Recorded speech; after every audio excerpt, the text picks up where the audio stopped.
तो बहुत बहुत स्वागत है सभी कृषि छात्रों का हमारे YouTube प्लेटफॉर्म फसल डॉक्टर पर। दोस्तों, मेरा नाम है अभिषेक शर्मा और आज का जो हमारा वीडियो है उसमें जो हमारा टॉपिक रहने वाला है वो हमारा crop nutrition, manure and fertilizers. तो दोस्तों, इससे पहले हम काफ़ी सारा पोर्शन जो है एग्रोनॉमी का कवर कर चुके हैं। अगर आपने वह वीडियोस नहीं देखी है तो प्लेलिस्ट में जाकर आप उनको देख सकते हैं। प्लेलिस्ट का आपको लिंक यहीं मिल जाएगा वीडियो के डिस्क्रिप्शन में। और दोस्तों, कई सारे बच्चे मेरे से पूछ रहे थे कि सर आप जो है ये पीडीएफ वगैरह हमें दे दिया करें। तो उसके लिए मैंने टेलीग्राम चैनल बना रखा है, उसका भी लिंक मैंने डिस्क्रिप्शन में दे रखा है वीडियो के। तो उसको आप जाकर ज्वाइन कर लें और वीडियो को लाइक, चैनल को सब्सक्राइब और इस वीडियो को अपने दोस्तों के साथ शेयर करना ना भूलें।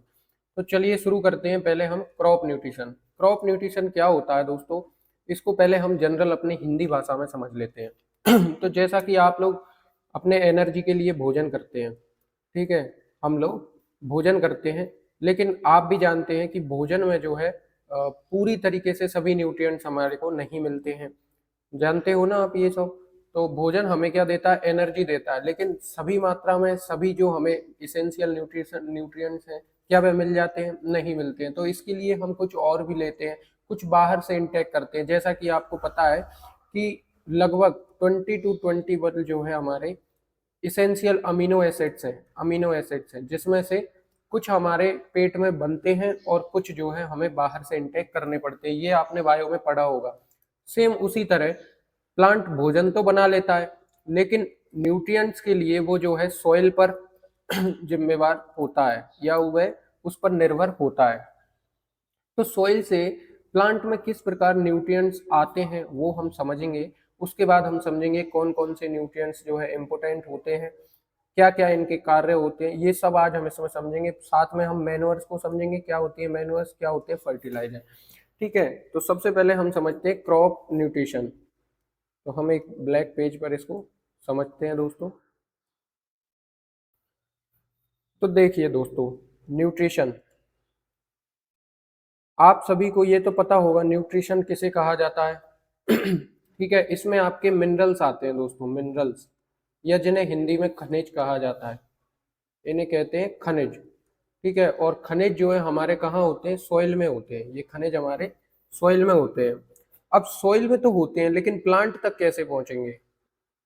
उसी चीज को हम डिस्कस करने वाले हैं। ठीक है दोस्तों, सबसे पहले हम जान लेते हैं कि ये पौधों के वृद्धि विकास में बहुत योगदान करते हैं। Cell development, cell elongation, root formation, germination, सारे पॉइंट्स जो मैं आपको बता रहा हूँ ये बहुत इंपॉर्टेंट है। और ये कौन सा न्यूट्रिशन क्या करता है वो भी हम समझेंगे साथ में। तो ये सारे चीजों के लिए हमें न्यूट्रिशन की आवश्यकता होती है। अगर पौधे में विकास रुक गया है तो ये मानकर चलिए किसी ना किसी न्यूट्रिशन की उसमें कमी आ गई है, इसलिए उसका विकास रुक गया है, या पौधे में पीला पड़ जाना, ये सब चीजें आमतौर पर देखी जाती हैं तब जब उसमें कोई ना कोई न्यूट्रिशन की कमी होती है। तो इसी प्रकार आपने देखा होगा खेत में हम लोग यूरिया देते हैं, एनपीके फर्टिलाइजर, डीएपी देते हैं। इन सबको देने का कारण क्या होता है? इसे हम आर्टिफिशियल तरीके से जो है पौधों को न्यूट्रिशन दे रहे हैं। तो सर ये नेचुरल तरीका क्या है? तो नेचुरल तरीका हम यह डिस्कस करेंगे कि नेचुरल प्रकार से पौधों को न्यूट्रिशन कैसे मिलता है। तो सबसे पहले हम जानते हैं कि जो पौधों में न्यूट्रिशन अपटेक होता है, यानी कि सोइल से, ये हमारी सोइल है, और इस सोइल से पौधे में कैसे हमारा न्यूट्रिशन पहुंचेगा। ये आपका पौधा मान लीजिए, ठीक है, तो ये एक पौधा है। तो इस पौधे में इस सोइल से कैसे न्यूट्रिशन पहुंचेगा, आज हमको वो समझना है और उसी को हम इसमें चर्चा करेंगे। तो देखिए दोस्तों, सबसे पहले दो थ्योरी समझ लीजिए। एक होता है आपका active active absorption, active absorption,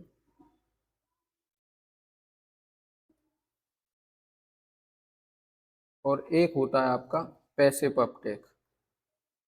passive Uptake, आप इसको अपटेक लिख लीजिए, वो ज़्यादा सही रहेगा। एब्जॉर्प्शन और अपटेक दोनों एक ही होते हैं, लेकिन अपटेक लिख लीजिए। अपटेक क्या है? ये थोड़ा टर्मिनोलॉजी ऐसी है कि पूछी जाती है तो ऐसे ही पूछी जाती है, तो आपको याद होगा। तो एक हो गया एक्टिव और एक हो गया पैसिव। एक्टिव जैसा कि नाम से ही लिखा है एक्टिव, तो एक्टिव में तो कोई ऐसी चीज होगी जो एक्टिव होती होगी। तो दोस्तों इसमें आपका जो है जो आपकी रूट होती है, रूट एक्टिव होती है। और रूट में भी क्या? तो रूट में भी आपके रूट हेयर और रूट हेयर में भी क्या, तो रूट हेयर में भी रूट कैप आपका जो है क्या करता है, एक्टिव अपटेक करता है। अब ये एक्टिव अपटेक कैसे होता है वो आपको मैं समझाता हूँ। तो दोस्तों यहाँ एक और प्लांट ड्रॉ कर लेते हैं हम। मेरी ड्राइंग इतनी अच्छी है कि आप लोगों को हंसी नहीं आएगी, ठीक है। तो ये हमने एक प्लांट ड्रॉ किया, ये उसकी सरफेस बना दी सॉइल की, और ये मैंने इसमें से जड़ें निकाल दी, ठीक है। तो ये मैंने इसमें जड़ें निकाल दी, और पौधे में बाल होते हैं क्या, तो ये मैंने उसको कैप लगा दी, टोपी पहना दी, ठीक है। तो ये हमारा प्लांट है, और इस प्लांट में जो है जड़ों में भी छोटे छोटे हेयर्स होते हैं, छोटे छोटे हेयर्स होते हैं जिन्हें बोला जाता है रूट हेयर्स, ठीक है दोस्तों। और इन रूट हेयर्स के टॉप पर यानी शीर्ष पर एक टैप होता है, ठीक है। टेप यानी एक टिप होती है, तो वो टिप क्या काम करती है वो हम समझेंगे। तो यहाँ एक टिप होगी, ठीक है दोस्तों। क्या डायग्राम से आपको अच्छा समझ आता है तो मैं डायग्राम बनाने की कोशिश कर रहा हूँ, वैसे मुझसे बनते नहीं है डायग्राम्स। तो ये जो है रूट टिप है। अब क्या होगा दोस्तों, आपके सॉइल में कई सारे प्रकार के जो है न्यूट्रिएंट्स होते हैं, जैसे कि मैं यहाँ कुछ न्यूट्रिएंट्स लिख देता हूँ कि ऐसे ये नाइट्रोजन है, NPK लिख दिया, सल्फर लिख दिया, ठीक है। ये क्या है, मॉलिक्यूल्स होते हैं। ये ये सॉल्युबल फॉर्म में नहीं होते हैं, ये क्या होते हैं, मॉलिक्यूल्स फॉर्म में होते हैं, मॉलिक्यूल्स, ठीक है। तो अब ये मॉलिक्यूल्स कब बनेंगे, वो मॉलिक्यूल्स कब टूटेंगे, जब इनको या तो रिडक्शन किया जाए, या ऑक्सीडेशन किया जाए, या नाइट्रिफिकेशन किया जाए। तो ये कई सारी प्रोसेस है, उनको भी हम जान लेंगे बाद में जब सोयल साइंस पढ़ेंगे। लेकिन अभी इतना जान लीजिए कि इन प्रोसेस से जो है ये प्लांट में अपटे होगा। तो ये जो रूट हेयर्स हैं, जाइलम के थ्रू इनमें जो है वाटर कंटेंट आता है, और ये वाटर कंटेंट को यहाँ सॉइल में छोड़ देते हैं। तो जब ये सॉइल में छोड़ देते हैं तो ये जो मॉलिक्यूल्स हैं ये जो है टूट कर सोल्यूबल फॉर्म में आ जाते हैं। किस फॉर्म में आ जाते हैं, सोल्यूबल फॉर्म में।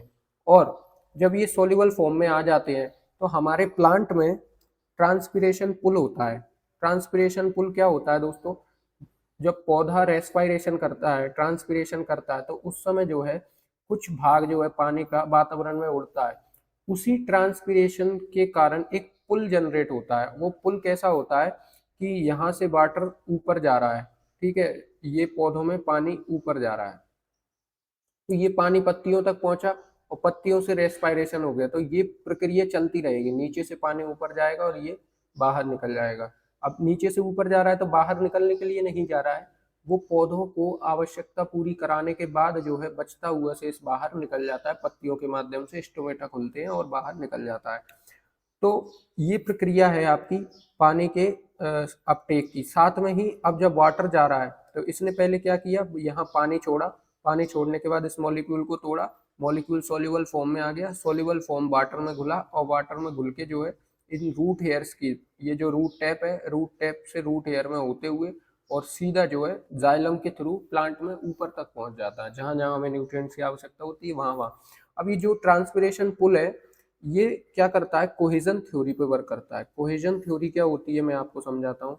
तो जो आपकी कोहेजन थ्योरी है उसमें जो है सेम मॉलिक्यूल यानी वाटर वाटर मॉलिक्यूल आपस में अटैच्ड होते हैं। आपने देखा होगा कि जब आप मार्केट से फेविकॉल का डब्बा लेकर आते हैं, उस फेविकॉल के डिब्बे पर लिखा रहता है adhesion, adhesion solution. Adhesion solution क्या होता है दोस्तों कि दो विपरीत कणों को जोड़ना। तो आपको पता है कि फेविकॉल जो है एक तो खुद दूसरा मॉलिक्यूल है और वो दूसरे मॉलिक्यूल को जोड़ रहा है, मतलब दो अलग अलग मॉलिक्यूल को जोड़ रहे हैं, तो इसको बोलते हैं एडेजन। और जब सेम मॉलिक्यूल को जोड़ते हैं तो इसको बोलते हैं कोहेजन। तो सेम मॉलिक्यूल क्या करता है, ये एक मॉलिक्यूल ऊपर जा रहा है तो दूसरा मॉलिक्यूल उससे अपने आप जुड़ जाएगा, फिर तीसरा मॉलिक्यूल अपना जुड़ जाएगा, तो ये वाटर मॉलिक्यूल्स इससे जुड़ते चलते हैं, ठीक है। और इसी में जो है हमारा सॉल्युबल फॉर्म में हो जाते हैं ये नाइट्रोजन, फास्फोरस, पोटेशियम, सल्फर, और ये जो है ट्रांसपिरेशन पुल की मदद से पौधे में पहुंच जाते हैं। तो आशा करता हूँ ये आपको समझ में आया होगा। इसे कहते हैं एक्टिव एब्जॉर्प्शन। एक्टिव एब्जॉर्प्शन में अब देखो जब इतना सारा काम हो रहा है, इतना सारा कुछ हो रहा है, तो इसमें कुछ एनर्जी भी खर्च होगी, यस। तो ये जो है एनर्जी कंजप्ट करता है, तो ये एक एनर्जी रिडक्शन प्रोसेस है, इसमें एनर्जी खर्च होती है। क्या होती है, एनर्जी खर्च होती है। तो यही एक इसमें पॉइंट है, बाकी जो मैंने थ्योरी आपको समझाई है वो इसमें पूछी जाती है। तो इसमें एनर्जी खत्म होती है, और किसके द्वारा होता है, ये रूट के द्वारा होता है। हालांकि होने को तो ये भी रूट से ही होगा, लेकिन इसमें जो है रूट हमारी ज़्यादा एक्टिविटी दिखाती हैं, ठीक है, रूट हेयर्स, रूट कैप सब इस्तेमाल होता है। तो ये इस प्रकार से आपका एक्टिव एब्जॉर्प्शन रहा। अब बात करते हैं कि पैसिव एब्जॉर्प्शन क्या होता है। इसके बाद हम समझेंगे कि एक्टिव, पैसिव और इन सभी में क्या थ्योरी रही होगी कि वाटर ऊपर पहुंचा। थोड़ा बहुत तो मैंने आपको बता दी, थोड़ा बहुत और समझाऊंगा, है ना। अब चलते हैं पैसिव अपटेक पे। तो जो हमारा पैसिव अपटेक होता है वो दो प्रकार से होता है। एक तो आपका डिफ्यूजन, डिफ्यूजन की डिफ्यूजन की मदद से। डिफ्यूजन क्या होता है, एक प्रकार का ऑस्मोटिक प्रेशर है दोस्तों। ये क्या है, एक प्रकार का ऑस्मोटिक प्रेशर है। ऑस्मोटिक, ऑस्मेटिक बोलते हैं इसको, ऑस्मेटिक प्रेशर है, ठीक है। इसे डिफ्यूजन प्रेशर के नाम से भी जाना जाता है। तो जो ऑस्मोटिक प्रेशर होता है दोस्तों, ये क्या करता है ये जो है अधिक कॉन्सेंट्रेटेड वाले पदार्थों को निम्न कॉन्सेंट्रेशन वाले पदार्थों की ओर बढ़ाता है। यानी कि गैस, लिक्विड और सॉलिड, इनकी गति को अधिक कॉन्सेंट्रेशन से लो कॉन्सेंट्रेशन की ओर कराता है कौन, डिफ्यूजन। तो अभी हम एक नया पेज ले लेते हैं।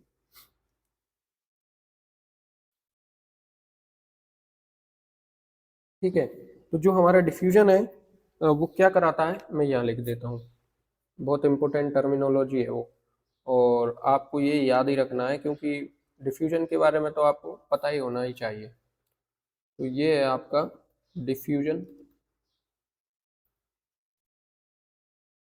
ये किस एम पर काम करती है, तो कोई भी चीज़ हो वो हाई कॉन्सेंट्रेशन से लो कॉन्सेंट्रेशन की ओर बढ़ाता है ये। अब ये थ्योरी कैसे वर्क करती है मैं आपको समझाता हूँ। इसमें क्या होगा दोस्तों कि जो मिट्टी में वाटर है उसका कॉन्सेंट्रेशन क्या हो जाएगा, हाई हो जाएगा, उसका कॉन्सेंट्रेशन क्या हो जाएगा, हाई। तो वो हाई कॉन्सेंट्रेशन हमारा क्या करेगा, लो कॉन्सेंट्रेशन, यानी सॉइल में जो अंदर जो प्लांट है, प्लांट के अंदर क्या होता है हमारा, लो कॉन्सेंट्रेशन होता है, और सोइल में जो है क्या होता है, हाई कॉन्सेंट्रेशन होता है। सोइल में हाई होगा और प्लांट में होगा लो। तो डिफ्यूजन प्रेशर एक्टिव हो जाएगा, और डिफ्यूजन प्रेशर एक्टिव हो जाएगा तो सोइल से जो है वाटर किस में जाएगा, प्लांट में जाएगा, थ्रू दी अपना क्या है जड़ों के माध्यम से। तो जड़ों के माध्यम से पहुंचेगा, और इसे बोला जाता है डिफ्यूजन प्रोसर प्रेशर। किस में काम आता है, ये पैसिव ट्रांसपोर्ट में काम आता है। ठीक है दोस्तों, अब आगे चलते हैं। रूट सिस्टम में क्या क्या होता है, जो हमारी रूट होती है ना, उसमें भी आपको समझाना पड़ेगा कि क्या है, लेकिन उससे पहले हम जानते हैं कि मैकेनिज्म क्या होता है इसका, वाटर अपटेक का। ठीक है, मैकेनिज्म, मैकेनिज्म कई बार पूछ लिया जाता है, तो आपको थोड़ा सा इसके बारे में पता होना चाहिए। मैकेनिज्म, मैकेनिज्म क्या होगा उसके बारे में आप जरा देखिए। इसको इरेज कर दूं क्या।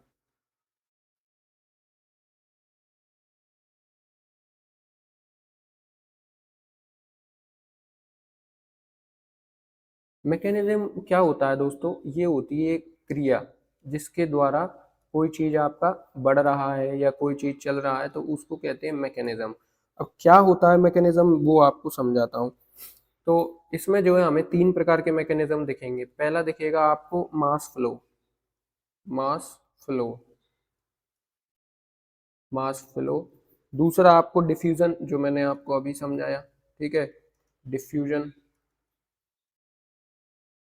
तीसरा आपका हो जाएगा रूट इंटरसेप्शन, रूट इंटरसेप्शन।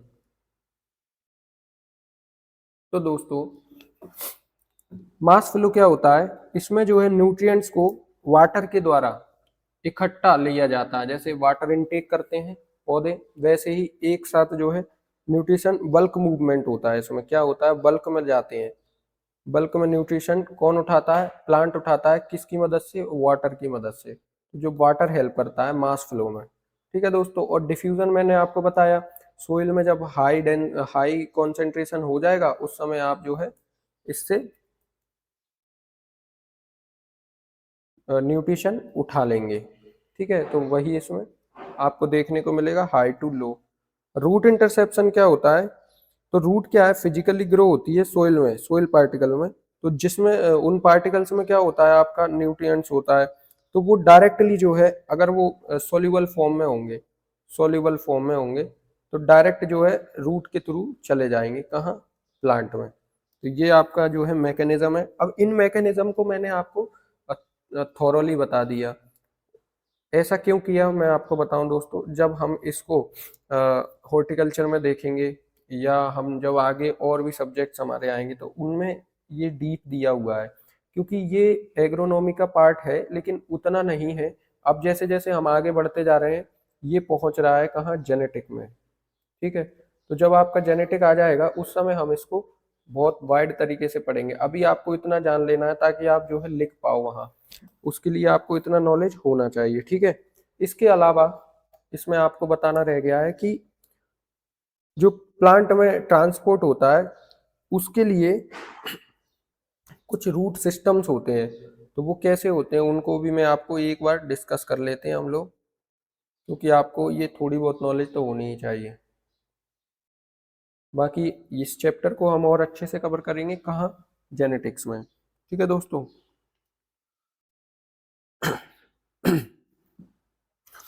तो ये आपके रूट में कुछ दो सिस्टम होते हैं। रूट सिस्टम क्या होते हैं उनको समझ लीजिए। एक तो आपका होगा क्या, एपोप्लास्टिक पथवे, एपोप्लास्टिक पथवे, और एक होगा आपका सिम्प्लास्टिक पथवे, सिम्प्लास्टिक पथवे। दोनों क्या होते हैं उनके बारे में आपको मैं बता देता हूँ। जो आपका एपोप्लास्टिक है और ये आपका सिम्प्लास्टिक पथवे है, ये दोनों ही क्या है, रूट के अंदर के फंक्शंस हैं, और इनके द्वारा जो है आपका न्यूट्रिएंट पहुंचता है प्लांट में ऊपर तक, क्योंकि ये तो रूट के अंदर है। और रूट के अंदर जो है दो प्रकार के सिस्टम हम देखेंगे, एपोप्लास्टिक और सिम्प्लास्टिक। ये क्या करते हैं कि न्यूट्रिएंट्स को आगे पहुंचाते हैं। अब जो एपोप्लास्टिक है, ये जो है क्या करता है, सेल वॉल के थ्रू न्यूट्रिएंट्स को पहुंचाता है। तो आपका जो न्यूट्रिएंट है पहले अपटेक करेगा रूट के थ्रू, फिर जो है सेल वॉल में जाएगा, सेल वॉल से जो है नेक्स्ट सेल वॉल में जाएगा, फिर ऐसे ही हर एक सेल वॉल से जुड़ते हुए कहाँ पहुंच जाएगा, जहां उसको जाना है, मतलब उसकी जो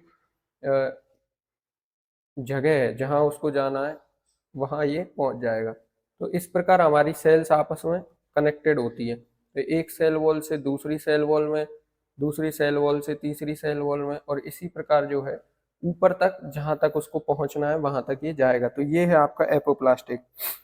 अब इसमें जो है सिम्प्लास्टिक होता है। सिम्प्लास्टिक में क्या होता है, ये सेल वॉल के थ्रू नहीं जाता है, ये जाता है आपका प्लाज्मोडेस्माटा के थ्रू। किसके थ्रू, प्लाज्मोडेस्माटा, प्लाज्मोडेस्माटा के थ्रू जाता है। और ये प्लाज्मोडेस्माटा कैसे होता है, तो ये इंटरकनेक्ट करता है दो सेल्स को। तो दो सेल्स को क्या करता है, इंटरकनेक्ट करता है। मान के चलिए मैं इसको सेल का बंडल बना रहा हूँ, ये आपकी डिफरेंट डिफरेंट सेल्स हैं। इन सेल्स में एक पट्टी होगी इस तरह से, जो आपस में जुड़ी होगी सभी सेल से। ये आपका प्लाज्मोडेस्माटा। तो इसके थ्रू जो है एक सेल से दूसरी सेल से तीसरी सेल से, और कंटिन्यू जो है वहां तक जहां तक इसको पहुंचना है, यानी सोर्स तक पहुंचना है। ठीक है, सिंक तक पहुंचना है, सोर्स तो नीचे है इसका, तो ये सिंक तक पहुंचेगा। ठीक है दोस्तों, इस प्रकार। और इसमें कुछ रेगुलेशन होते हैं। तो एक कैस्पेरियन स्ट्रिप होती है, जो क्या करती है, सभी न्यूट्रिएंट्स को सेल मेम्ब्रेन्स के थ्रू निकालती है, और वही इसका रेगुलेशन भी होता है। तो इसमें रेगुलेशन क्या होता है, कैस्पेरियन स्ट्रिप। अब ये क्या होती है दोस्तों, तभी मैं आपको कह रहा हूँ कि ये ना बहुत डीप चैप्टर है, और इसको हम जब प्लांट फिजियोलॉजी जेनेटिक्स का एक सब डिवीजन है उसमें पढ़ेंगे, तब इसको मैं अच्छे से और एक्सप्लेन कर पाऊंगा। ठीक है दोस्तों, क्योंकि पूरा प्रॉपर डायग्राम बनेगा, और वहाँ जो है केवल कैस हम जड़ को नहीं समझेंगे, बाकी पूरे प्लांट को समझेंगे। तो उस समय में आपको ये समझाया जाएगा। अभी आपको जितना काम का है उतना याद रखना है। ये क्या है, कैस्पेरियन स्ट्रिप है, और ये रूट के अंदर होती है, और ये क्या करती है, रेगुलेशन का काम करती है। ठीक है दोस्तों, तो आपको समझ आ गया कि प्लांट में जो है किस प्रकार से न्यूट्रिएंट अपटेक होते हैं। ठीक है, by the root, by the water, ये आपको समझ आ गया। चलो, तो अब जो है हम शुरू करते हैं crop nutrition, manure and fertilizer. सबसे पहले लिखा हुआ है in nature there are 109 element and out of these only 17 element are essential. मतलब हमारे नेचर में 109 एलिमेंट है, ठीक है। और 109 एलिमेंट की व्याख्या किसने की थी आपको पता है? 109 की जो 9 हमारे एलिमेंट हैं उनकी व्याख्या हमारे मेंडलीफ जी कर चुके हैं। तो मेंडलीफ को आप शायद भूल गए हो तो मैं याद दिला देता हूँ, ठीक है।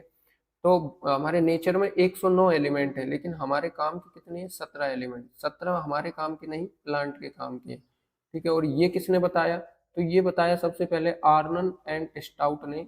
किस सन में बताया था? 1939 में। बहुत इंपॉर्टेंट टर्म है, तो याद रखना, ठीक है। First propose the term criteria of essentiality. Criteria of essentiality क्या होता है? तो मैं आपको समझाऊं दोस्तों, ये एक क्राइटेरिया है, एक प्रकार की रेगुलेशन है कि किसी पौधे को इतना न्यूट्रिएंट दिया जाएगा तो वह ज़्यादा ग्रोथ करेगा, ज़्यादा फली देगा, ज़्यादा उसमें सियर जो कल्ले फूटते हैं वो निकलेंगे। तो ये जो है इसेंशियलिटी है किसी न्यूट्रिएंट्स की। तो ये भी किसने दी? आर्नन एंड स्टाउट ने। फिर बाद में जो है क्या हुआ कि पहले हमारे स्टाउट साहब जी साथ में थे और हार्नर जी दोनों थे, तो इन्होंने 17 एलिमेंट की खोज की। एक्चुअली में ये 17 एलिमेंट्स अभी हुए हैं, इससे पहले ये 16 एलिमेंट्स थे। कितने थे? 16 एलिमेंट्स थे। और अब कितने हो गए हैं आपके? तो ये हो गए हैं अब 17 एलिमेंट्स। 17 एलिमेंट्स। तो सर लास्ट वाला एलिमेंट कौन सा है जो जोड़ा गया? तो आपका दोस्तों निकिल है।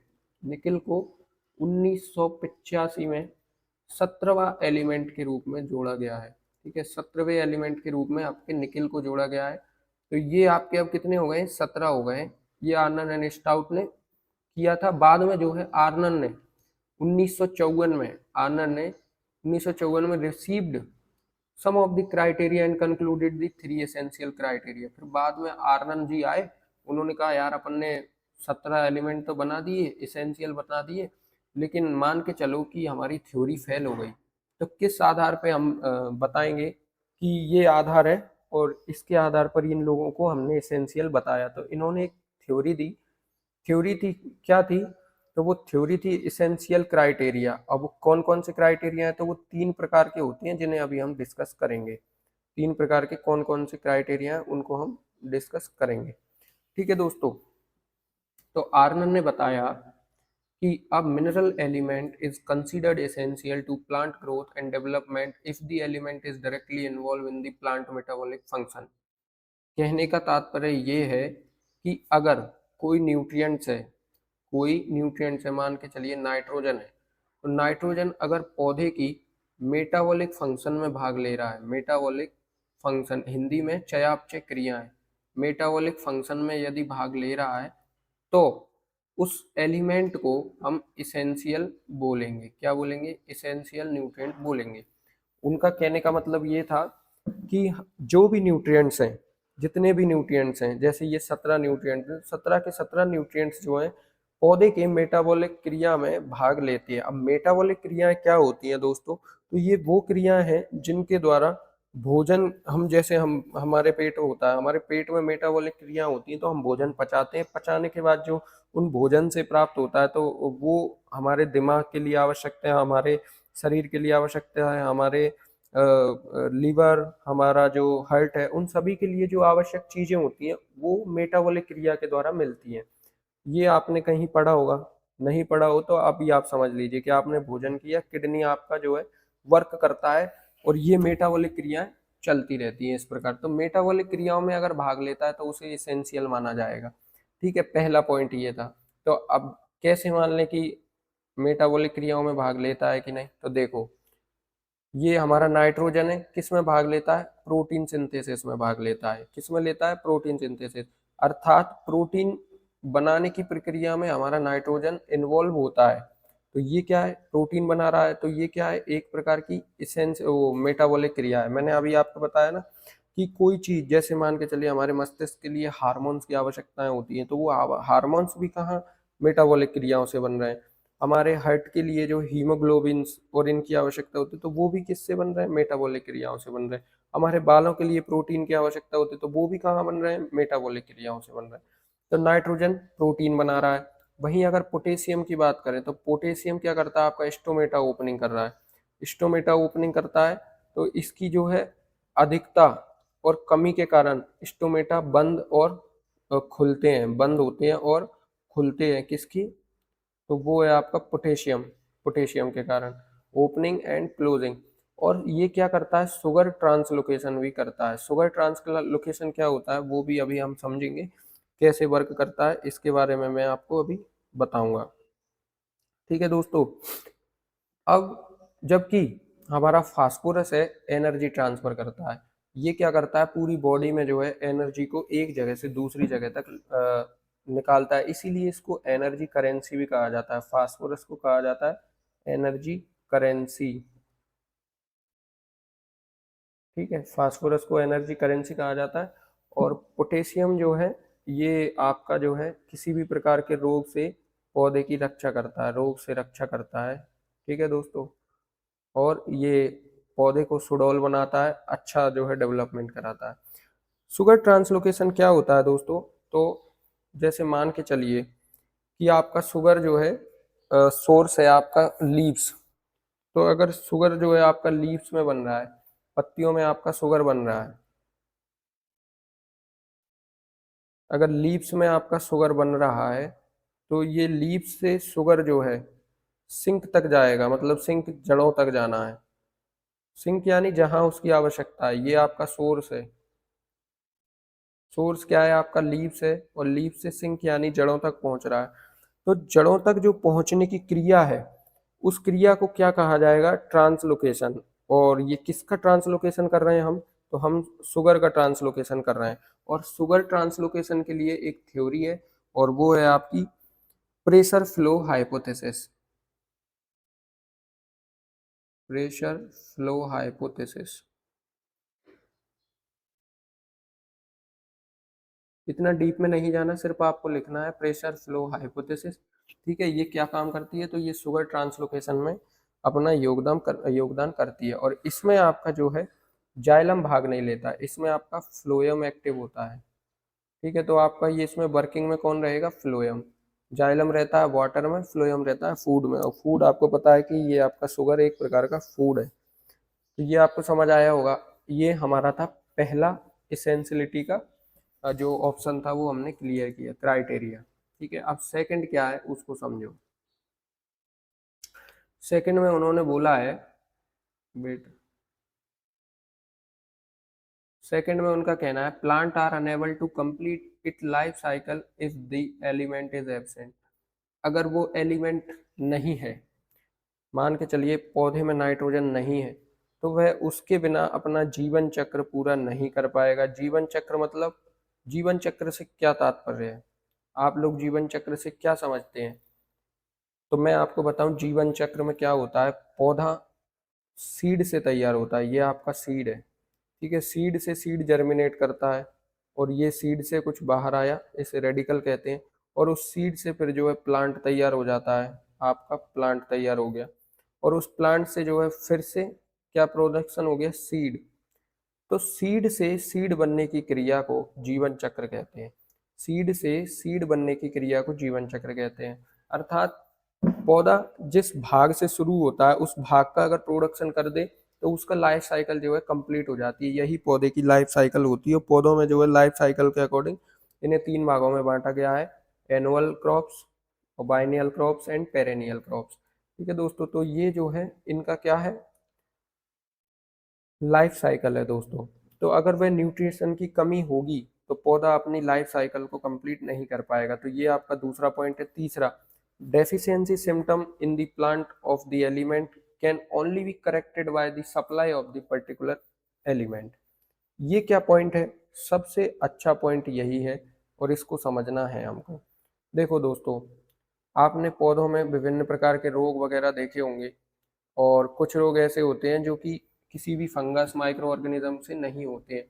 तो वो जो है डेफिशिएंसी सिम्टम्स होते हैं कई सारे न्यूट्रिएंट्स के, जैसे कि हमारे प्लांट में नाइट्रोजन की कमी हो जाती है तो पौधे में पीलापन दिखने को मिलता है, पीलापन देखने को मिलता है, बाद में पत्तियां अधिक पीली होकर जो है गिरने लगती हैं। तो पीलापन जो है नाइट्रोजन की कमी से हुआ है, तो आप अगर इसमें फास्फोरस डालेंगे तो वो इससे जो है पूरा नहीं हो पाएगा, वो पीलापन बना रहेगा। इसीलिए उन्होंने कहा है कि deficiency symptom in the plant of the element can only corrected by the supply of the particular element. तो ये जो है कब सही होगा, कब हरा होगा, तो जब हम नाइट्रोजन डालेंगे, तो जिस न्यूट्रिशन की जो कमी है वो वही न्यूट्रिशन पूरा कर पाएगा, कोई अलग न्यूट्रिएंट पूरा नहीं कर पाएगा। तो ये जो था आपका तीसरा पॉइंट था। और ये तीनों ही पॉइंट इतने इम्पोर्टेंट हैं दोस्तों कि ये हर बार पूछे जाते हैं आपसे, ठीक है।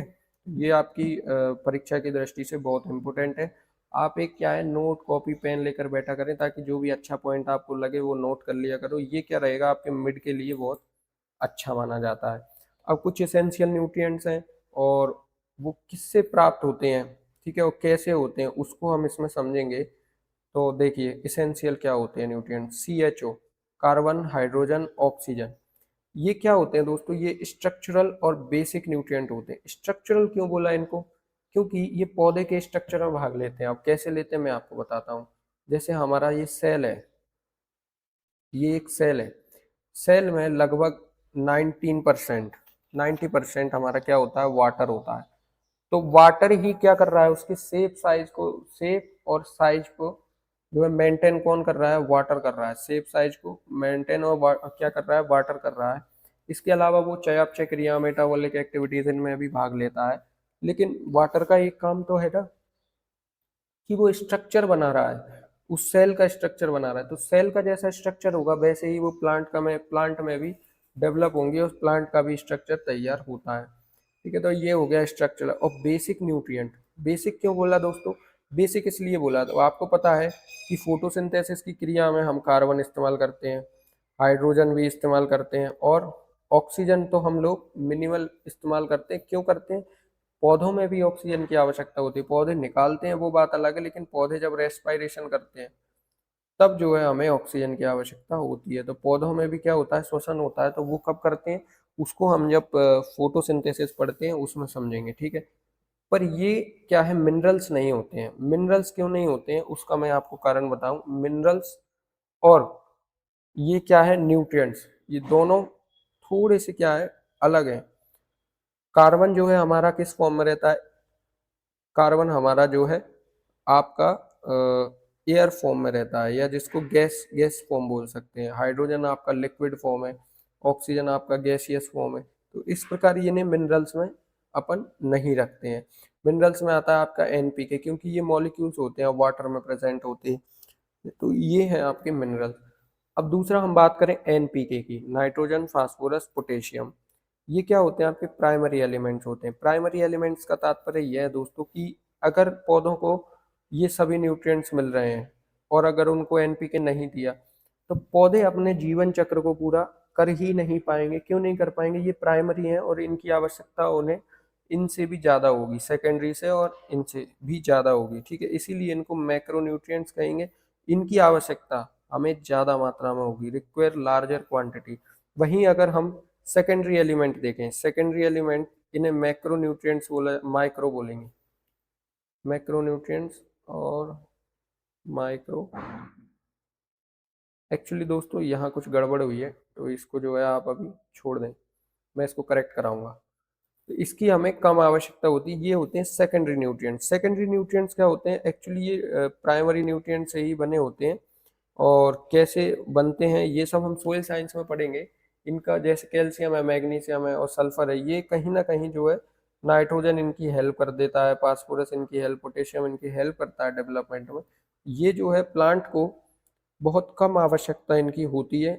लेकिन अब जैसा कि आपको पता है फोटोसिंथेसिस में आपका मैग्नीशियम भाग लेता है, सल्फर आपका प्रोटीन में लेता है, और ये भी आपके कई सारे भाग लेता है कई सारे कामों में। तो उस प्रकार ये इम्पोर्टेंट है सेकेंडरी। और जो हमारे zinc, iron, copper, manganese, molybdenum, chlorine, निकल, ये क्या है आपके माइक्रो न्यूट्रिएंट्स हैं, और इनकी आवश्यकता हमें ppm में होती है। क्या है, ppm में, ppm यानी पार्ट पर मिलियन। बहुत कम आवश्यकता उनकी होती है, लेकिन जब भी होती है तो इनकी बहुत भयानक होती है, क्योंकि ये लोग जो है इतने कम हो जाते हैं कि पौधों में दिखने लगते हैं इनके सिम्टम्स।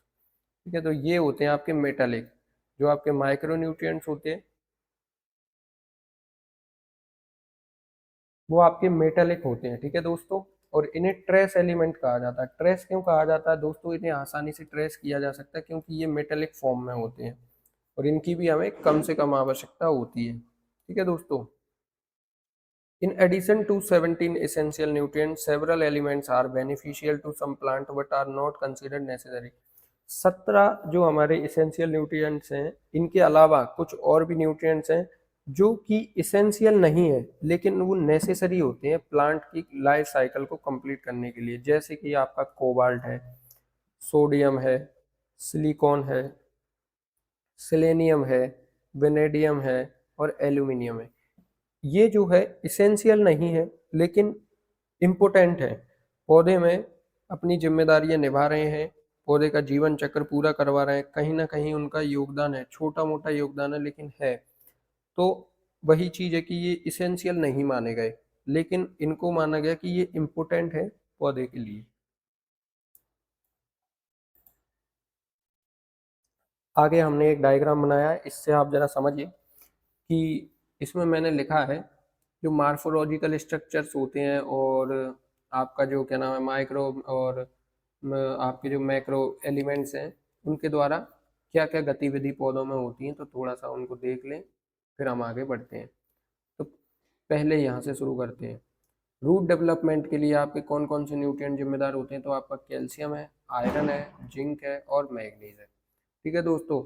ये आपको सीधा सीधा याद करना है। मैं आपको बताऊं, आपको ये एकमात्र ऐसी टर्मिनोलॉजी है कि आपको इनको याद ही करना पड़ेगा। इनको जो है कोई थ्योरी आपको रटवा नहीं सकती है। और ट्रिक सबसे बेकार चीज, ट्रिक बहुत बेकार चीज होती है दोस्तों। ट्रिक से आपको कभी याद नहीं करना है। क्यों नहीं याद करना है? क्योंकि ट्रिक से आप लोग को ट्रिक याद रह जाती है और तरीका भूल जाते हैं। और ट्रिक जब हम बनाने की सोचते हैं तो हम बहुत सारी ट्रिक बनाने लगते हैं कि ये ट्रिक बनाएंगे, वो ट्रिक बनाए, और ट्रिक बना बना के पूरा ट्रक बना देते हैं। और ट्रक बना देते हैं तो वो सब भूल जाते हैं। सिर्फ याद क्या रह जाती है? ट्रिक याद रह जाती है। जैसे कि मान के चलिए, अब मैंने ये C, A calcium, F cafe, मन जन, ठीक है, ऐसे करके मैं बना दूंगा लेकिन आप भूल जाओगे। कैफे पे पता नहीं क्या जोड़ोगे, बाद में आपको याद नहीं रहेगा। तो रूट डेवलपमेंट में आपका कैल्शियम, आयरन, जिंक, मैग्नीज, सीधा याद करो, सीधा याद करने की कोशिश करो। दुनिया में बहुत सारी चीज़ें हैं, हमें बहुत कुछ याद करना है और हमारा दिमाग इतना कमज़ोर नहीं है कि हम ट्रिकों पर जिंदा रहें। हम लोग इनको ऐसे भी नॉर्मल भी याद कर लेंगे। इसके अलावा ये क्या करते हैं? Increase mineral and nitrogen Uptake, nitrogen के अपटेक को बढ़ाते हैं और बाकी जो मिनरल्स होते हैं उनके अपटेक को बढ़ाते हैं। फिर सेकंड क्या है हमारा? सेकंड है आपका स्टेम डेवलपमेंट। तो स्टेम डेवलपमेंट में आपका आयरन, जिंक और कॉपर, तो ये क्या करते हैं? सेल वॉल की सिंथेसाइज करते हैं, increase protein content and regulation of growth, growth को नियंत्रित करते हैं ये अपना आयरन, जिंक और कॉपर। साथ में सेल वॉल सिंथेसिस करते हैं, मतलब सेल वॉल बढ़ाते हैं, सेल वॉल की जो परतें होती हैं उनको तैयार करते हैं और ये प्रोटीन के कंटेंट को भी बढ़ाते हैं, ठीक है।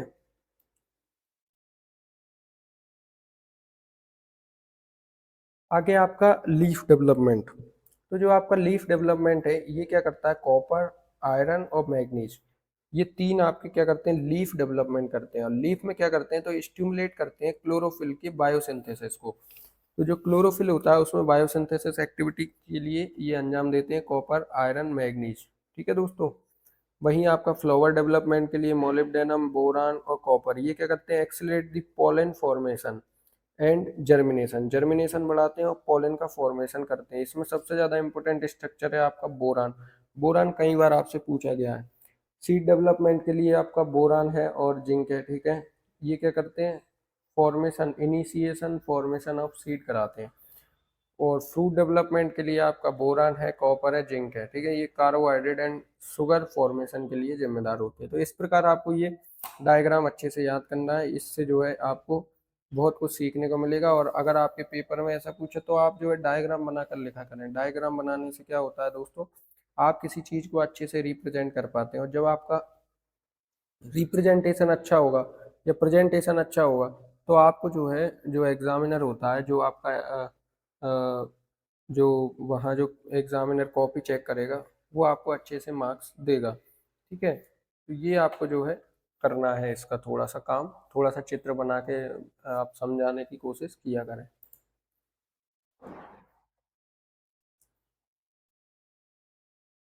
नेक्स्ट है आपका क्लासिफिकेशन ऑफ न्यूट्रिएंट्स। तो जो न्यूट्रिएंट का क्लासिफिकेशन है वो किस किस बेसिस पर है, उसके आधार पे इनको कुछ हिस्सों में बांटा गया है। जैसे on the basis of quantity of nutrients require, कितनी क्वांटिटी की आवश्यकता होती है उसके आधार पर। सबसे पहले हम देखें कि बेसिक न्यूट्रिएंट जो है प्लांट में 96% होते हैं। ठीक है दोस्तों, 96% में से 45% आपका कार्बन, 45% आपका क्या है, हाइड्रोजन, और करीबन 6% आपका जो है क्या होता है, ऑक्सीजन होता है। ऑक्सीजन इतना कम क्यों होता है दोस्तों, उसका मैंने आपको पहले ही कारण बता दिया कि ऑक्सीजन जो है केवल और केवल रेस्पायरेशन के लिए आवश्यकता होती है, बाकी कार्य में जो है हमारा कार्बन हाइड्रोजन इस्तेमाल किया जाता है। बेसिक क्यों बोला, तो बेसिक देख लीजिए दोस्तों, पूरा 96% आपका इसी पर डिपेंड करता है, तो इसीलिए इसको बेसिक न्यूट्रिएंट बोला। मैक्रोन्यूट्रिएंट्स को हम बोलते हैं प्राइमरी। ठीक है, अब जैसा कि पिछली बार हम एक टर्म में कंफ्यूज हो गए थे कि प्राइमरी और सेकेंडरी दोनों को मैक्रो क्यों बोला, तो ये under the category of macronutrients आते हैं। माइक्रोन्यूट्रिएंट्स में आपके आते हैं ये जो क्या बोलते हैं इसको, आपके जो लोहा है, जिंक है, कॉपर है, बोरान है, मोलिब्डेनम है, इसको याद करने के लिए मैंने एक ट्रिक बनाई थी। अब वही बात है ना कि ट्रिक याद हो तब।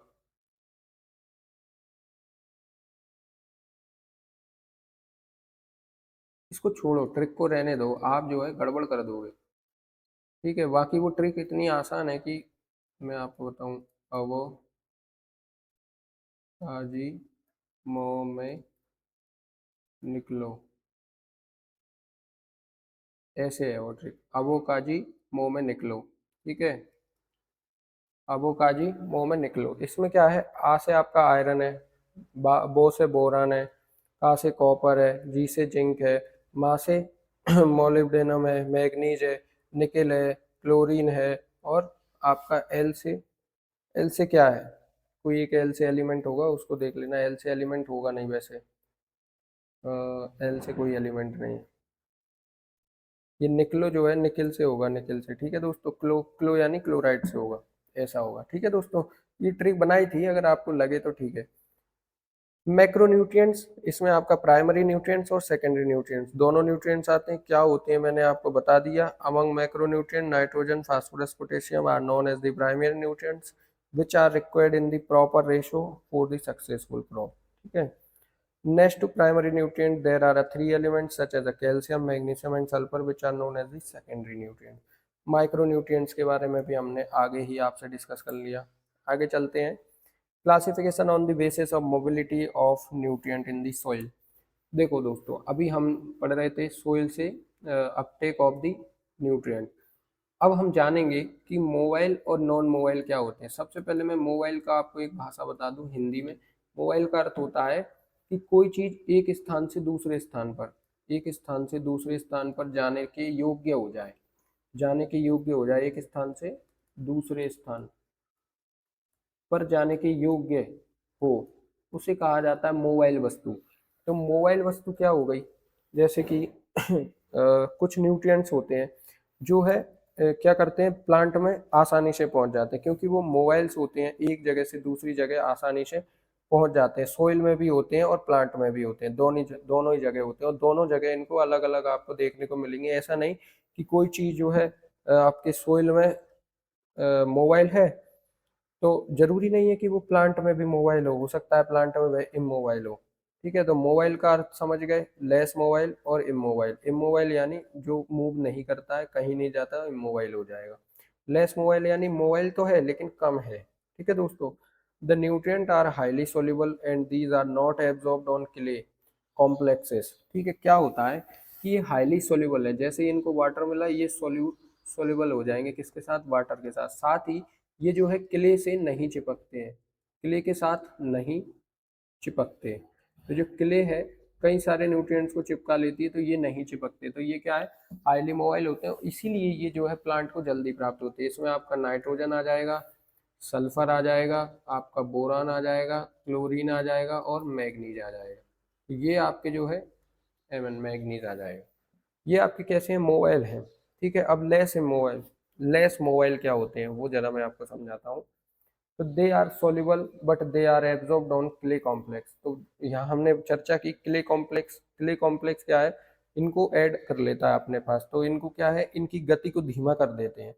जब इनकी गति धीमी हो जाएगी तो ये लेस मोबाइल हो जाएंगे। इमोबाइल का तो अर्थ ये हुआ कि वो मूव करते ही नहीं है, उनको मूव कराने के लिए हमें कुछ सर्टेन बैक्टीरियाज, कुछ फंगस का इस्तेमाल करना पड़ता है। इसमें आते हैं आपका फास्फोरस ग्रुप, फास्फोरस और आपका जिंक। ये क्या है, आपके सोइल में कैसे होते हैं, इमोबाइल होते हैं। इसीलिए फास्फोरस को मोबाइल कराने के लिए हमें क्या क्या कराना पड़ता है, क्या कराते हैं, स्यूडोमोनास का जो है छिड़काव करते हैं। सेम जिंक को भी, जिंक मोबाइल इमोबाइल होता है, इसीलिए जो है पौधों को प्राप्त नहीं हो पाता, इसलिए हमें आर्टिफिशियल तरीके से जिंक डालना पड़ता है, और धान की फसल में हमने जिंक को डालते हुए देखा है। ठीक है दोस्तों। हाईली मोबाइल, ये प्लांट में चल रहा है बात। ठीक है, तो प्लांट में हाईली मोबाइल क्या है, NPK। ये जो है पौधों में हाईली मोबाइल है, मॉडरेटली मोबाइल वो कौन है, आपका जिंक है। लेस मोबाइल, इसमें sulphur, iron, manganese, chlorine, molybdenum. ठीक है, और इमोबाइल जो मूव ही नहीं करते, उसमें बेसिकली हम दो देखते हैं, कैल्शियम एंड बोरान। लेकिन कॉपर भी जो है क्या होता है, इमोबाइल होता है। तो ये बेस्ड ऑन मोबिलिटी हमने क्लासिफिकेशन किया। आगे चलते हैं। तो जो है ये इस बॉक्स में आपको न्यूट्रिएंट्स दिख रहे हैं, और इधर इनके सोर्स हैं कि किस सोर्स से क्या प्राप्त होता है। तो वो आपको ये टेबल पूरी याद करनी है दोस्तों। इसको आपको एक बार रीड कर लेना है। जैसे कार्बन आपका कार्बामेट से प्राप्त होता है, नाइट्रोजन आपका ऑर्गेनिक मैटर से, फास्फोरस आपका एपेटाइट से, पोटेशियम आपका माइका और फेल्सपार से, कैल्शियम आपका डोलोमाइट, एपेटाइट, कैल्साइट और जिप्सम से प्राप्त होता है। मैग्नीशियम आपका डोलोमाइट, मस्कोबाइट, बायोटाइट और ओलिवाइन से प्राप्त होता है। वहीं अगर सल्फर की बात करें तो ये पायराइट और जिप्सम और ऑर्गेनिक मैटर से प्राप्त होता है। आयरन भी आपका पायराइट और मैग्नेटाइट दोनों से प्राप्त होता है। बोरोन जो है टूरमेलिन से प्राप्त होता है। सबसे ज्यादा पूछे जाने वाला टर्म कि बोरोन किससे प्राप्त होता है, टूरमेलिन से। कॉपर आपका कैल्कोपाइराइट ओलिवाइन, और मैग्नेटाइट आपका ओलिवाइन पायरोलूसाइट, मोलिब्डेनम ओलिवाइन से। ठीक है दोस्तों। जिंक आपका ओलिवाइन से, क्लोरीन आपका एपेटाइट से, और निकल निकल आपका इसमें पूछा जाता है पेंटल लैंडाइट। तो ये टर्मिनोलॉजी पूछी गई है जो कि इम्पोर्टेंट है दोस्तों। ठीक है, इसको याद ही कर लेना। ये टेबल बहुत बहुत ज़्यादा इम्पोर्टेंट है। अगर आपने इसको याद नहीं किया तो ये समझ लो आपका एक आध क्वेश्चन हाथ से चला गया। अब इसके बाद पढ़ेंगे हम मैन्युअर्स।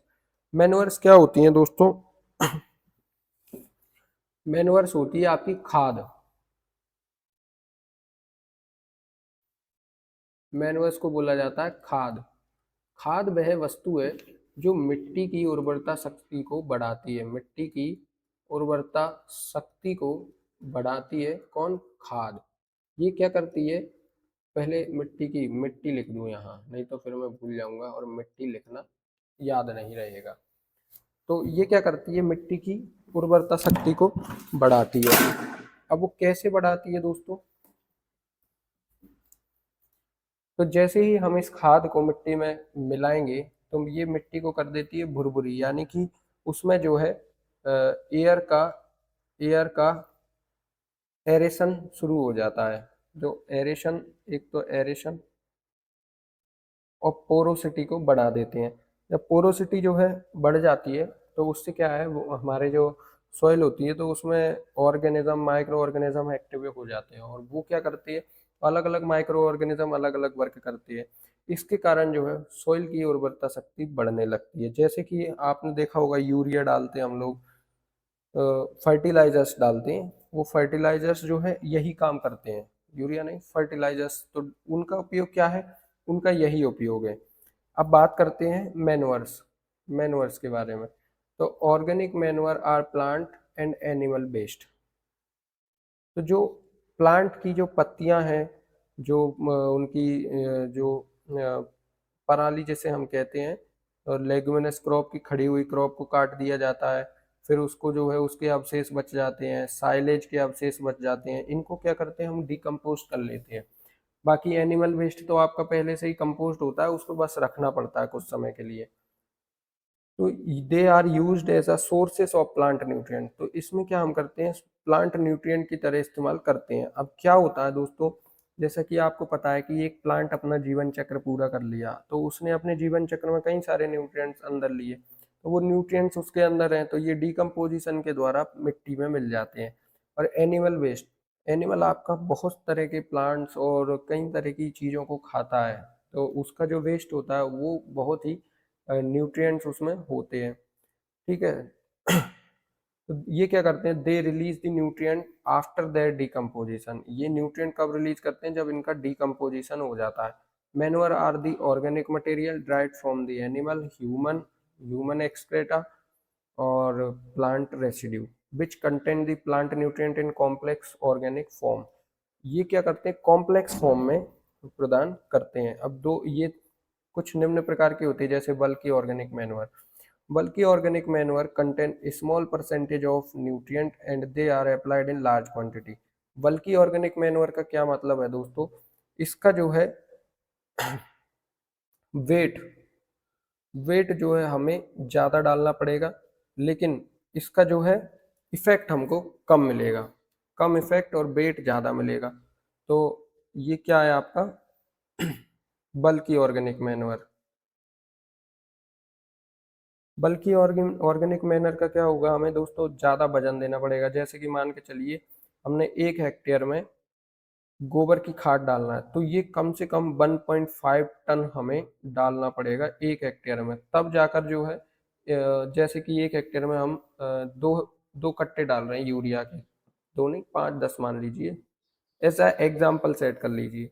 तो वहीं उसकी तुलना में हमें 1.5 टन जो है क्या डालना पड़ेगा, खाद डालना पड़ेगा, किसका, गोबर का, तब जाकर वो क्या असर करेगा, उन कट्टों का तुलना कर पाएगा। ठीक है, यूरिया का।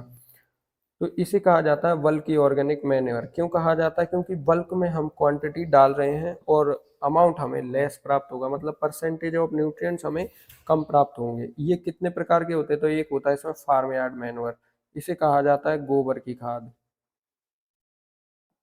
गोबर की खाद, और गोबर की खाद में क्या होता है, तो FYM refers to the decomposed mixture of डंग।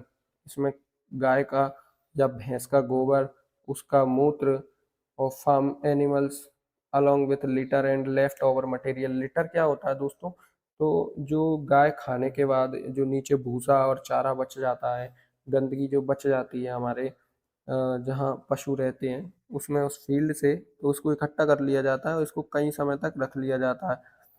तो ये डिकम्पोज्ड हो जाता है लंबे समय तक रखने के बाद, उस समय ये क्या बन जाता है, हमारा फार्म यार्ड मैन्योर। ठीक है।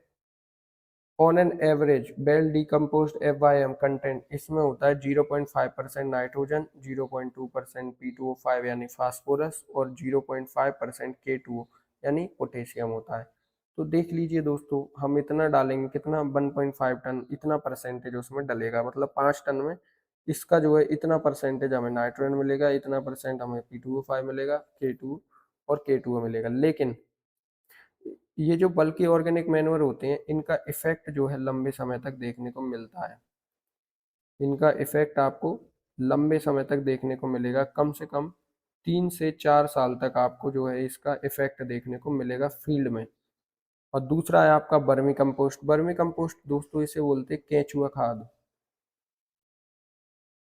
केंचुआ खाद, इसमें जो है केंचुआ द्वारा खाद तैयार की जाती है, और वो कैसे की जाती है, तो दोस्तों इसमें आपका गोबर लिया जाता है और भूसे को एक निश्चित रेशो में लेयर बनाई जाती हैं, और लेयर में ही एक लेयर हम जो है केंचुए की रखते हैं, अर्थवॉर्म्स की रखते हैं, और वो अर्थवॉर्म क्या होता है, मिट्टी और गोबर को खाकर उसे भुरभुरा कर देते हैं, तो ये बन जाता है आपका क्या, वर्मी कंपोस्ट। वर्मी कंपोस्ट में आपका जो है फार्म यार्ड मैन्योर की तुलना में थोड़ा अधिक क्या होता है, नाइट्रोजन और थोड़ा सा इसमें फास्फोरस अधिक होता है। तो ऑर्गेनिक मैन्योर्स आपके कितने प्रकार के हैं, उनके बारे में आपको यहाँ डिटेल में हम चर्चा करते हैं।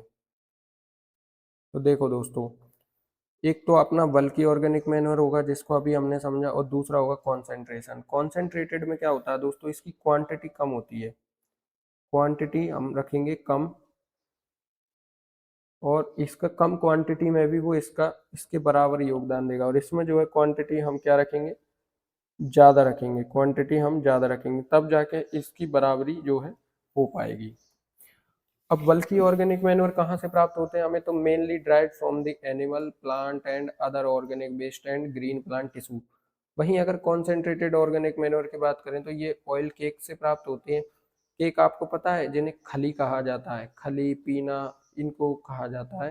ये गाय को खिलाने के लिए हम खल का इस्तेमाल करते हैं, तो उन खल को कहा जाता है ऑयल केक्स। इसमें आते हैं आपका neem oil cakes, groundnut oil cakes, mahua, ये सब ऑयल केक आते हैं, मस्टर्ड ऑयल केक्स आते हैं। ठीक है, कॉन्सेंट्रेटेड में आपको ब्लड मिल्स, ब्लड मिल्स कहाँ से आते हैं दोस्तों, ये हमारे बूचड़ खानों से आते हैं। मीट मीट मील भी हमारे जहाँ मछलियाँ वगैरह इनके बाजारों से मीट मील बनाई जाती है, तो ये इनमें क्या है, ये कॉन्सेंट्रेटेड ऑर्गेनिक मैन्योर है। ये क्या ऑर्गेनिक है, अच्छे से डिकम्पोज होते हैं और प्लांट और पौधों जो है सोइल में जो है न्यूट्रिएंट्स प्रदान कराते हैं। इसमें आपका आता है नॉन एडिबल और एक आता है एडिबल। नॉन एडिबल क्या होते हैं, जिन्हें जिन्हें पशु नहीं खाते हैं, जैसे महुआ की केक नहीं खाते हैं, नीम की केक नहीं खाते हैं। ठीक है दोस्तों, अब बात करें एडिबल की, तो इसमें मस्टर्ड का ऑयल केक पशु खाते हैं, ग्राउंड नट का खाते हैं। तो ये दो प्रकार के होते हैं। ठीक है दोस्तों, अब इसमें बल्कि ऑर्गेनिक मैन्योर में कैसे होते हैं, एक तो well decomposed animal plants and organic residue. एक तो वो होंगे जो अच्छे से डिकम्पोज्ड हो जाते होंगे, और एक ऐसे होंगे जो अंडर कंपोस्ट में रहते हैं। अंडर कंपोस्ट क्या होता है दोस्तों, मैं आपको समझाता हूँ। जैसे कि एक ढैंचा प्लांट होता है जिसका उपयोग ग्रीन मैन्योर के लिए किया जाता है, तो इसको जो है पहले उगाया जाता है फील्ड में, और जब ये अपने फ्लावर स्टेज पर आता है, फ्लावर स्टेज पर आता है तो इसको कटवा दिया जाता है, और वहीं उसी खेत में इसको सड़ने के लिए छोड़ दिया जाता है। उसके बाद ये क्या करता है दोस्तों, सड़ने के बाद खेत में क्या है, नाइट्रोजन फिक्सेशन कराकर खेत में जो है नाइट्रोजन की उपलब्धता को बढ़ा देता है। तो ये प्रक्रिया है, इसको बोला जाता है अपना क्या, इसको बोला जाता है अपना, एक मिनट में मार्कर चेंज कर लूंगा, इसको बोला जाएगा आपका अंडर कंपोस्ट। मतलब ये फील्ड में ही कंपोस्ट करेगा। इसमें भी दो प्रकार की विधियां होती हैं, इन सीटू और एक्स सीटू, उनको हम बाद में समझेंगे। ठीक है दोस्तों,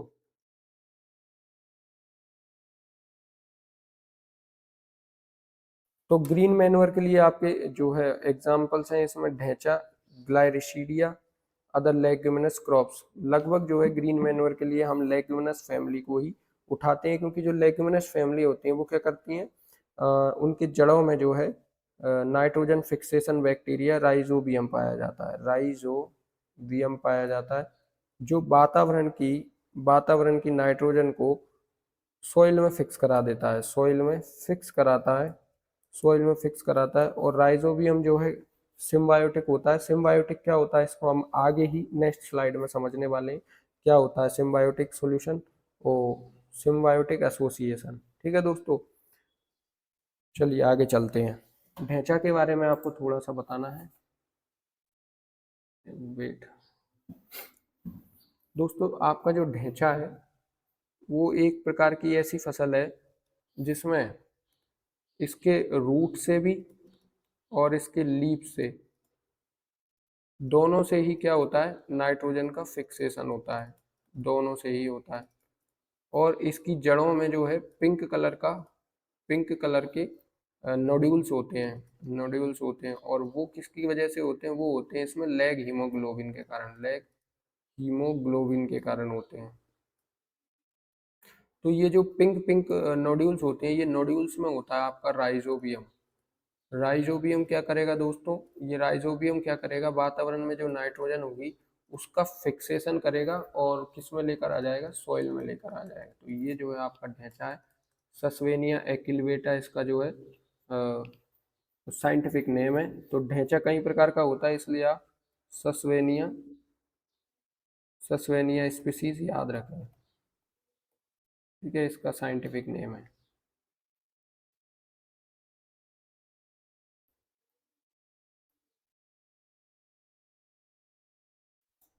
चलिए आगे चलते हैं।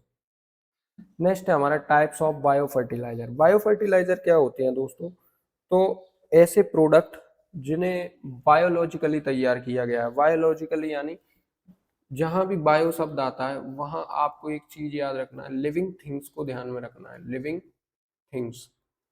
ठीक है, जैसे कि हम हैं तो हम क्या है, बायो बायो एजेंट्स, मतलब ऐसा बायो बायो सोर्सेस हैं हम लोग एक प्रकार से मान के चलिए। तो बायो जब भी आए आपको तो उसमें आपको लिविंग थिंग्स आ जाती है। ठीक है, बायोलॉजी में हम क्या पढ़ते हैं, लिविंग थिंग्स के बारे में पढ़ते हैं, तो बायो से याद रखें लिविंग थिंग्स। ठीक है दोस्तों, तो ये क्या है, बायो फर्टिलाइजर। अब तक हमने पढ़ा था फर्टिलाइजर, फर्टिलाइजर में हम पढ़ रहे थे आर्टिफिशियल फर्टिलाइजर, और आर्टिफिशियल में हमने पढ़ा था यूरिया, डीएपी। ठीक है, और आपके कई प्रकार के अमोनियम कार्बाइड, ये कई सारे जो है हम कैल्शियम कार्बाइड, इनका हमने स्टडी किया। अब हम पढ़ेंगे बायो फर्टिलाइजर। बायो फर्टिलाइजर दोस्तों आर्टिफिशियल तो बने आपके कहाँ, जो आपके इंडस्ट्रियल एरियाज होते हैं उनमें बनते हैं, फैक्ट्रीज में बनते हैं। लेकिन बायो फर्टिलाइजर किन से बनाए जाते हैं, तो जो बायोलॉजिकली कुछ बैक्टीरिया होते हैं, कुछ फंजाई होते हैं, इनका इस्तेमाल जो है बायो फर्टिलाइजर के रूप में किया जाता है। तो कौन कौन सी बैक्टीरिया इस्तेमाल करते हैं, एक तो करते हैं हम हेटेरोट्रॉफिक बैक्टीरिया, हेटेरोट्रॉफिक, एक करते हैं फोटोट्रॉफिक, और एक होता है फंजाई। ठीक है, तो ये क्या है, जरा इनको हम चर्चा कर लेते हैं इन पर। जो हेटेरोट्रॉफिक बैक्टीरिया होती है दोस्तों, ये दो प्रकार की होती है, नाइट्रोजन फिक्सर और फास्फेट सोल्युबलाइजर। सेम आपका फोटोट्रॉफिक होती है, ये आपकी होती है नाइट्रोजन फिक्सेसर। ठीक है दोस्तों, तो चलते हैं। नाइट्रोजन फिक्सिंग में क्या होता है आपका, सिम्बायोटिक और एसोसिएटिव और नॉन सिम्बायोटिक। सिम्बायोटिक समझाना था आपको। सिम्बायोटिक का अर्थ होता है दोस्तों, जब आप किसी से कोई चीज ले रहे हैं और बदले में आप उसे कोई चीज प्रदान कर रहे हैं, तब इसे कहा जाता है सिम्बायोटिक एसोसिएशन। और राइजोबियम का पौधों के साथ कैसा सिम्बायोटिक एसोसिएशन होता है, तो देखिए दोस्तों, राइजोबियम जो है पौधों को नाइट्रोजन प्रदान कराते हैं, लेकिन पौधे जो है राइजोबियम को, क्योंकि राइजोबियम एक प्रकार का बैक्टीरिया है, तो इसको ऑक्सीजन की आवश्यकता होती है, तो ऑक्सीजन जो है किसको प्रदान कराते हैं, राइजोबियम को। तो ये इनका क्या है, सिम्बायोटिक एसोसिएशन है। ऐसा ही फ्रैंकिया के बीच है। ठीक है, तो सिम्बायोटिक एसोसिएशन मतलब जब आप किसी को एक चीज दे रहे हो, बदले में वो आपको एक चीज दे रहा है, तो इसे बोला जाता है सिम्बायोटिक एसोसिएशन। एसोसिएटिव क्या होता है, तो एसोसिएटिव में दोस्तों क्या होता है कि कोई एक व्यक्ति किसी अन्य व्यक्ति को कुछ दे रहा है लेकिन उससे कुछ ले नहीं रहा है, तो इसे बोलते हैं एसोसिएटिव। इसका एग्जांपल है आपका एजोस्पाइरलम। नॉन सिम्बायोटिक, एजोटोबैक्टर, ये क्या होते हैं, नॉन सिम्बायोटिक होते हैं। ठीक है, इसमें क्या होता है, ये पौधों को दे रहे हैं पर उनसे कुछ नहीं ले रहे हैं, सेम एसोसिएटिव की तरह। अब आपका फास्फेट सोल्यूबलाइजर क्या होते हैं, तो जैसा कि आपको बताया कि फास्फेट जो है पौधों में कम घुलनशील होते हैं या इमोबाइल होते हैं, तो उनको घोलने के लिए हमको जो है कुछ बैक्टीरिया जैसे स्यूडोमोनास, फ्लोरोसेंस, बैसिलस, इनका इस्तेमाल हम लोग करते हैं। फोटोट्रॉफिक बैक्टीरिया क्या होती हैं, तो फोटोट्रॉफिक बैक्टीरिया जो फोटोसिंथेसिस करके अपना भोजन बना लेती हैं, ये नाइट्रोजन फिक्सेसर होती हैं। इसमें आपका सिम्बायोटिक होता है और नॉन सिम्बायोटिक होता है। सिम्बायोटिक में क्या होता है, एजोला होता है, नॉन सिम्बायोटिक में बीजीए होती है। ये दोनों, ये ग्रीन और ये भी ब्लू ग्रीन होते हैं, तो ये क्या कर लेते हैं, फोटोसिंथेसिस कर लेते हैं, इसलिए इनको फोटोट्रॉफिक बैक्टीरिया कहा जाता है, और इन्हें हेटेरोट्रॉफिक कहा जाता है। ये दोनों तरह से वर्क कर लेते हैं। फंजाई आपका क्या है, फास्फेट सोल्युबलाइजर एंड मोबिलाइजर होते हैं। ठीक है, तो वैम का नाम आपने सुना होगा, वैम। ये एक प्रकार का माइकोराइजा होता है जो जो हाईली प्लांट्स के वास्कुलर में पाया जाता है। और एक आपका एस्परजिलस पेनिसिलियम होते हैं, फंजाई। ठीक है, तो ये क्या करते हैं, ये भी सेम काम करते हैं, लेकिन करते किसके लिए, फास्फेट सोल्युबलाइजर के लिए। ये जो है फंजाई होते हैं, ये आपका नाइट्रोजन के लिए इस्तेमाल नहीं किए जाते हैं। तो बायो फर्टिलाइजर आपका कुछ इस प्रकार था, आपको समझ आया होगा। अब फर्टिलाइजर क्या होते हैं, थोड़ा उनके बारे में समझ लेते हैं। A fertilizer is any material of natural और सिंथेटिक ओरिजिन। नेचुरल और सिंथेटिक क्या होते हैं, सिंथेटिक टर्म आया है, इसको हम नेक्स्ट स्लाइड में पढ़ने वाले हैं। नेचुरल यानी प्राकृतिक होता है। अदर देन लाइमिंग मटेरियल, जैसे कि नेचुरल हो गया आपका, नेचुरल यानी प्राकृतिक रूप से, और सिंथेटिक में आपको यही समझा देता हूँ। सिंथेटिक होता है दोस्तों कि इसे जो है आर्टिफिशियल तरीके से बनाया जाए, तब इसे बोला जाएगा सिंथेटिक। सिंथेटिक में क्या करते हैं, हम कुछ प्रोडक्ट ऐड करते हैं और उनका टेस्ट किया जाता है कि ये जो है केमिकल है और इसका इस्तेमाल करने से नाइट्रोजन बढ़ जाता है। तो हम जो है एक प्रोडक्ट उठाएंगे और उसमें इसको मिलाएंगे और देन उसका इस्तेमाल हम फील्ड में कर लेंगे, तो इसे बोला जाता है सिंथेटिक, जो हमारे क्या लेबोरेटरी में किए जाते हैं। ये थोड़े हानिकारक होते हैं ह्यूमंस के लिए भी और प्लांट्स के लिए भी। अब लिखा हुआ है that is applied to soil और to plant tissue usually leaves to supply one और more plant nutrient essential to the growth of plant के लिए। ठीक है, अब ऑर्गेनिक मैन्युअल्स और इन दोनों के बीच थोड़ा सा हम डिफरेंस देख लेते हैं। न्यूट्रिएंट फ्रॉम नेचुरल सोर्सेस, मैंने आपको बता ही दिया, एक टेबल आपको याद करना है कौन कौन से सोर्सेस से प्राप्त होते हैं। और ये जो है आर्टिफिशियल सोर्सेस हैं केमिकल्स के थ्रू। ठीक है, ये क्या है, नेचुरली इनका ओरिजिन होता है और इनका जो है मिनरल ओरिजिन होता है। Low nutrient compare to fertilizer, fertilizer की तुलना में कम न्यूट्रिएंट प्रदान करते हैं, लेकिन ये जो है हाईली न्यूट्रिएंट प्रदान करते हैं। ये बहुत जटिल होते हैं, ठीक है, ऑर्गेनिक मैन्योर, और ये जो है सिंपल साल्ट होते हैं। 30 दिन और 30 दिन से ज़्यादा समय लगता है इनको डिकम्पोज होने में, और ये जो है तुरंत सोल्यूबल होते हैं। उसी प्रकार आपको पता है कि यूरिया जो है एक बार में फील्ड में नहीं डालते, क्योंकि वो तुरंत जो है लीचिंग करके नीचे चला जाता है, इसलिए highly soluble and rapid response के लिए जिम्मेदार होते हैं, तुरंत जो है जड़ों तक पहुँचता है। आगे हम बात करते हैं organic nutrient contain all the nutrients. ठीक है, ये केवल ओनली स्पेसिफिक न्यूट्रिएंट्स रखते हैं, या एक या दो न्यूट्रिएंट्स इनके पास होते हैं, लेकिन ऑर्गेनिक मैन्योर में लगभग सभी न्यूट्रिएंट्स आपको मिलने को मिलेंगे, देखने को मिलेंगे। अगला है do not cause side effect, इसके कोई साइड इफेक्ट नहीं है, आप हाथ में ले सकते हो, मुंह से लगा सकते हो, कुछ भी कर सकते हो दोस्तों, लेकिन इससे आपको कोई साइड इफेक्ट देखने को नहीं मिलेगा। गलती से भी अगर आपने हाथ में ले लिया ये और हाथ धोने के बाद भी अगर मुंह से लगा लिया, तो आपको पता चल जाएगा कि इसके साइड इफेक्ट क्या होते हैं, किसी भी प्रकार का कोई भी फर्टिलाइजर। ठीक है, इसके कुछ एग्जाम्पल हैं जैसे एक्सक्रीट ऑफ एनिमल और animal matter, blood, bones, flash, horn, FIM और वर्मी कंपोस्ट, ये सब इसमें एग्जाम्पल हैं आपके। Urea, DAP, muriate of potash, super phosphate. ठीक है, तो ये इसके जो है कुछ उदाहरण है। DAP का फुल फॉर्म होता है डाई अमोनियम फास्फेट। ठीक है दोस्तों, नेक्स्ट है आपका क्लासिफिकेशन ऑफ फर्टिलाइजर। पहला है आपका स्ट्रेट फर्टिलाइजर, दूसरा है कॉम्प्लेक्स फर्टिलाइजर। स्ट्रेट फर्टिलाइजर में कोई एक, उस फर्टिलाइजर में केवल एक न्यूट्रिएंट होगा, ऐसा फर्टिलाइजर जिसमें केवल एक न्यूट्रिएंट हो। और कौन सा है ऐसा फर्टिलाइजर, वो है आपका यूरिया। और यूरिया में आपका क्या होता है, नाइट्रोजन कितने परसेंट होता है, 46%। ठीक है दोस्तों, इस प्रकार जैसे नाइट्रोजन है, फास्फोरस है या पोटेशियम, कोई एक होगा उसमें। कॉम्प्लेक्स में आपका दो या दो से अधिक, दो या तीन प्राइमरी न्यूट्रिएंट्स यानी NPK को रखा जाता है। तो NPK का आता है एक तो 12 32 16 NPK का आता है मार्केट में। एक आपका डायमोनियम फास्फेट आता है, DAP। ठीक है, और नाइट्रोफास्फेट एंड अमोनियम फास्फेट, ये भी आपके आते हैं। मिक्स्ड फर्टिलाइजर क्या होते हैं दोस्तों, इनको जो है फील्ड पर मिक्स किया जाता है, जब बाहर से लेकर आते हैं फिर इनको फील्ड पर मिक्स कर लेते हैं। जैसे मान के चलिए यूरिया है, अब यूरिया में मैंने मान के चलिए कि DAP मिला दिया, डाई अमोनियम फास्फेट, तो डाई अमोनियम फास्फेट यूरिया में नहीं मिलाते हैं। इसलिए नहीं मिलाते क्योंकि फिर यूरिया कंटेंट और ज़्यादा हो जाता है। तो कुछ ऐसे जिनको मिलाया जा सकता है उनको हम मिलाएंगे और मिक्स करके जो है इनका इस्तेमाल कर लिया जाएगा फील्ड में। ठीक है दोस्तों, तो नेक्स्ट हमारा टॉपिक रहेगा इंटीग्रेटेड न्यूट्रिएंट मैनेजमेंट। आज हम यहीं तक पढ़ते हैं, इसके बाद हमारा इंटीग्रेटेड न्यूट्रिएंट मैनेजमेंट शुरू होगा। आज का सेशन आपको कैसा लगा कमेंट बॉक्स में मुझे ज़रूर बताना। कोई चीज़ अगर आपको नहीं समझ आई हो तो मुझसे कमेंट बॉक्स में पूछ लेना, मैं उसका जवाब कर दूंगा। ठीक है दोस्तों, और वीडियो को आपको लाइक करना है, चैनल को सब्सक्राइब करना है, और इस वीडियो को जो है अपने दोस्तों के साथ ज़रूर शेयर कर देना है। मिलते हैं नेक्स्ट वीडियो में, तब तक के लिए जय हिंद जय भारत, धन्यवाद।